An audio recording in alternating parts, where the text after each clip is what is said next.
I stand with the protesters. And I think all well-meaning Americans stand with the protesters. It's not an isolated incident.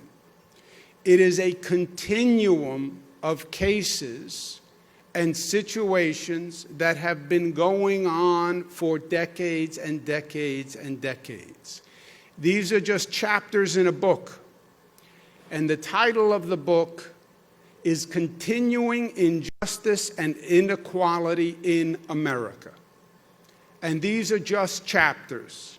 The chapters started modern day Rodney King in Los Angeles, 1991. Abner Louima in New York, 1997. Amadou Diallo in New York, 1999. Sean Bell in New York, 2006. Oscar Grant, Oakland, California, 2009. Eric Garner, New York City, 2014. Michael Brown, Missouri, 2014. Laquan McDonald, Chicago, 2014. Freddie Gray, Baltimore, 2015. Antoine Rose, Pittsburgh, 2018. Ahmaud Arbery in Georgia, 2020. Breonna Taylor in Kentucky, 2020. George Floyd in Minneapolis, 2020. That's why the outrage. That's why the frustration and the anger. It is not about one situation. It's about the same situation happening again and again and again and again, and seeing the same thing and not learning the lesson.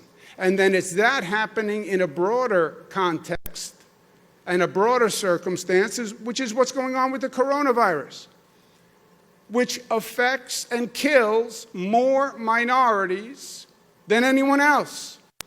You look around this country and you look at the people who are dying of the coronavirus, it is disproportionate African American people.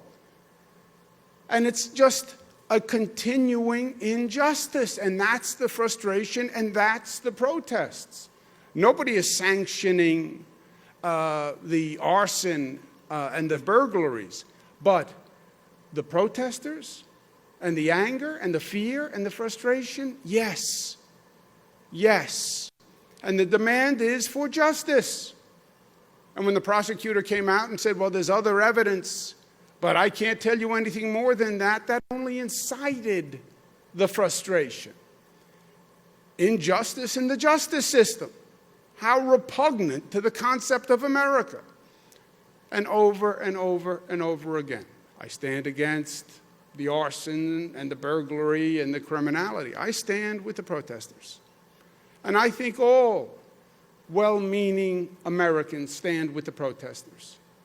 Enough is enough. How many times do you have to see the same lesson replayed before you do something? This country is better than this. It has been better than this. And it shouldn't take this long to end basic discrimination and basic injustice.